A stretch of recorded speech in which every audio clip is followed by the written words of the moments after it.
Hey guys, Viggoman here, and welcome back to another episode from Ravenholt. Hope you guys are doing great. I know I am. I'm so excited to be back building here, and I'm so happy that you guys seem to like this series, this project as much as I do, because the love, support, and feedback on the first episode was amazing. So thank you so much for that, guys. Really do appreciate it. Today we are going to be working on like the second part of the castle. So where we kind of left off last episode, we did a little gatehouse leading under like the servants building. Today we are working on the opposite side of that building by adding some parts like a prison. We're adding a part for the guards. We're also doing a burnt down stable, and we're doing a burnt down temple or a ruined temple, some trees, landscaping, and just tying it all together and preparing for probably the last episode from the castle itself, which will be the next one.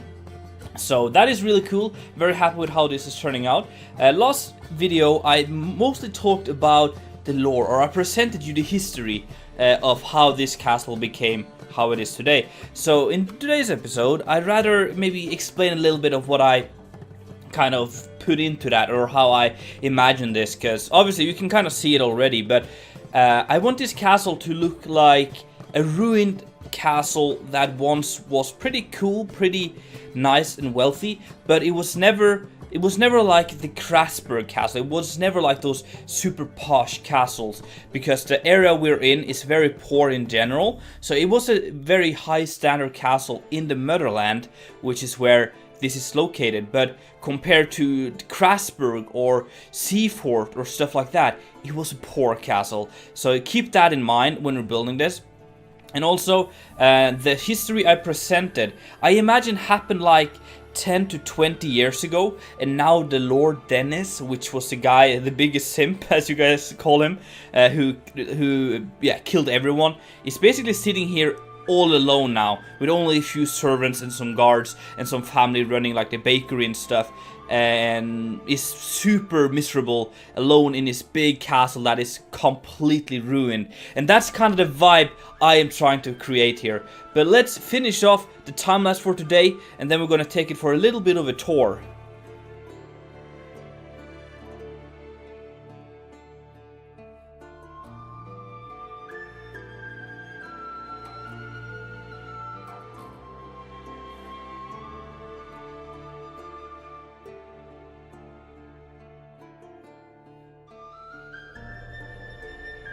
The skyline of Ravenholt is really taking shape, and I'm digging it so much. So guys, if you enjoyed today's episode, please hit that like button and subscribe if you haven't, so you don't miss the next one where we take this to the next level. I gotta say, the fact that we kind of have this entire length of the castle built now is so cool. Over there we have the ruined temple, which you're gonna check out. Then we have the burnt down stables. They look amazing. We did that during the stream. So if you're not caught up and following me on Twitch, please do that so you don't miss out on the streams, because those are a lot of fun. We built all of that burnt stable there. And then this section over here is an extension to the tower we did in the last episode, the rookery up there, which has a prison, some areas for the guards, and a little bit of a hall for the guards as well. So that's kind of cool. I actually want to go through from the front here. So if you by any chance happen to miss the first episode, you should go back and watch it, but if you don't, you can still kind of get a little bit of a glimpse of what we did in that one. So we're walking through here, the main first gate here, and getting through in here, around, and then this is like the gate I talked about. So you come in here, you can kind of see everything. I really like the view. The big tree is hanging over here. Guys, I'm a little bit unsure of if I should keep this tree vegetated, like green, or if I should keep it dead, because in the Witcher game the big tree in the middle of the castle is actually dead, but I'm not sure. I kind of like it being alive like this. It just creates a like light in the darkness vibe. I don't know, like everything is so ruined and so broken down, but this tree just makes it feel a little bit more alive. I don't know. Let me know down below, guys. You guys are really helpful with feedback and stuff. So yeah, I'm very happy again with the landscaping here. It's so overgrown, very similar to what we did in the previous episode. We have this little build right here, and then we have the stables, and then a temple over there. I've also been doing some small farms in here, because I think that would make sense. I guess the Lord would probably have to eat some stuff, so I have some turnips and stuff just growing on here, and some firewood below the deck here. So that's kind of neat. And then around over here we have some pigs. The derpiest pigs ever, but they kind of work, they get the job done. They have a little house to seek shelter in, and yeah, kind of cool. But let's check out what we have done on the inside here, guys. That's why we're doing these tours, isn't it? So yeah, this building right here has a prison, so if we go straight in here, we have some prison cells, 4 prison cells. So very simple, basic ones, like just some hay to sleep on and a plate for food. Basically how they all are, but it's kind of like a simple area. There's an area here for the guards to sit, and of course we have the keys hanging on the wall, like you see in all the movies. So if you manage to make like a stick or something, you can maybe poke it through here and get the keys down and let yourself out. I don't know. I just kind of wanted to have that there, but yeah, it's kind of cool. And an area to sit over here, and yeah, broken down fence, because again, we're really making a rustic vibe in here. A little bit of a porch, that's kind of cool. But yeah, if you go in here, we have the feast hall for the guards. It's not really the feast hall. I suppose it's more of like a meeting area where the guards could maybe lay plans for who's patrolling at night and who's patrolling that part and stuff like that. And as you can see, it's not too shabby actually. It's very worn down, but it has some nice borders, some paintings, and the fireplace is actually kind of nice. But it definitely is old. It's been there a while, and the Lord definitely has no money to fix it. So that's the kind of the story we're trying to tell here, and I think we're doing it. I think it's working. But if we go through here, this is just straight back into the armory we did the last episode. So you guys have already seen this. So let's close the door and move back out, shall we? So around here we can actually follow this little patio, and there's a staircase. Below here we just have some barrels stored. We can go up here, and then we get to the guards, or the barracks I suppose, the guards area. So there's some beds here, and we did some calculating of how many guards this castle would have in its prime time, and then we kind of divided that by half, because a lot of the guards were killed in the invasion, and a lot of them probably have moved and didn't really want to serve this new king, because he's clearly mad. He's clearly mad. He killed an entire castle for his dream girl who was already in love and married to someone else. So he's clearly mad.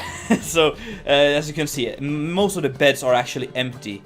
You can see that, like, there's no mattress and stuff on them. So yeah, again, just playing with the lore, trying to create this vibe that it's not really a very pleasant place to be. And then in here we have like a little feast hall for them, and or a table to eat that, and a little kitchen just to prepare some simple food and that kind of stuff. So, and then a cool like brown carpet. I don't know. I think it kind of works. In here we have the a little library. So this we saw last episode as well, but it's very like adjacent to the battlements of the tower here. So, oh, hello. There we go. So that's kind of convenient. And then there's a little storage area up top here, and it's very broken down. As you can see, there's hole through this to the roof here, and there's some ravens that has moved in here because due to the name, there's a lot of ravens here. Or well, the name comes from the fact that there's a lot of ravens here. So Ravenholt has a lot of ravens. So yeah. There's some ravens moving in here, and then we have this one. There's a little blue jay that has moved in through the smaller holes in the roof here. And yeah, I like this little moss hanging as well in here. I think that's kind of nice. But yeah, that's this part of the build. Let's go down and we're going to check out the more ruined part of today's episode, which I think is a lot of fun experimenting with. As you guys know, I love learning and trying out new things, trying out new building techniques, and building like completely ruined and burnt down stuff. It's not something I'm very familiar with, so I've been really enjoying this. and it's been really challenging, but I think it works. I think you can really see, like, it does look like it's actually been burnt down. And what I've done is just worked a lot with texturing, trying to make gradients to make it look like the fire has burnt more parts, or some parts more than others, and trying to keep the structure of the building intact without having to, well, keep the structure intact and remove some of the more easily burnt parts. Like the thatch would probably burn much easier than the wooden beams holding it up, and the brick of course wouldn't burn really at all, but it would be really ashy and stuff. So yeah, I think it works. I think I'm very happy with this. Let me know down below what you think of this one, and if you haven't played with this kind of stuff, which most people probably haven't, I recommend trying it. It's kind of fun. In here again you can see it's very burnt down, but I tried to make it look like, so there's 2 floors to this, and you can see that the flooring of the second floor is more intact, where the fire was less brutal. So here in this corner it was pretty brutal. You can see it burned out a lot of the walls and the roof here, so there's a big hole. But on this side it's not really that brutal, so there's some floor left, and same goes for here. And I kind of just wanted to have that, and that kind of just looks super cool from down here, when you can see up and see through the different floors of the stables here. And on the floor here it's just like a lot of ash, some planks that has fallen down. I tried to use this spruce to make it look like it's more like burnt, or yeah, slightly burnt wood, and I think that works as well. And yeah, just like a lot of ash and trash and stuff on the ground here. I think that's nice. Same goes for up here, just like a lot of ash on the top here. Even like some storage, there's some hay left that's been stored, but it's kind of covered in ash as well. So yeah, and what I wanted to do here is that you can actually move around pretty easily here, so it's kind of nice. And then we have the staircase here, which also was burnt down or broken down. So yeah, that's kind of nice on the outside of the stable here. And then we have a little guard tower here. So a simple one that was built just to kind of defend. I want to have the main road going down here and down through the swamps. So yeah, a small little guard post here kind of makes sense. I'm going to have another one over there as well. So it's going to have a few of those where we could have some guards just staying here. So yeah, kind of cool. I like the wooden fencing together with the ruin here. It really works, and it's something that Perch has, and it just kind of works translating it directly from the game into Minecraft. And yeah, I think it's kind of cool. But then we have like the cherry on the top today, or the crown jewel of today's episode, the ruined temple. This one I'm very happy with. It kind of reminds me of the dragon pit of the dragon pit of King's Landing from Game of Thrones. Just smaller, a lot smaller. But what I've done is that, as you saw from the time lapse, I actually made the structure itself and then kind of ruined it afterwards, and then textured it later. So like you can kind of see how it was, and that's kind of cool. I like when you can see, kind of imagine how the building was before it was ruined. So you can kind of almost draw the lines and make a proper replica of how this was. Then we have like the chandelier falling down from the ceiling, a lot of rumble and bricks from when it collapsed. And there's also a little tree that has started growing in here. This was a suggestion from you guys. That's kind of cute, just growing out of the building here. And like a lot of just ash and bricks that has fallen down the cliff here. So that's kind of cool, and I just like the view when it stands on this little, actual cliff or sticky out bit of the mountain here. It's really cool. I'm very happy with it. Let me know down below, guys, what you think. I'm sure you guys will appreciate it. I think it's gorgeous and such a nice addition to the place, and tells a very nice story. But guys, I think that's gonna be it for today's episode. I think what we've done is great. I think the atmosphere, like when you walk in here, it kind of feels like a proper game, in my opinion. So I'm very happy with it. But guys, thanks so much for watching. Really do hope that you enjoyed. If so, make sure to smack that like button. And if you haven't done it already, make sure to subscribe. It's been Viggoman, and I'm out.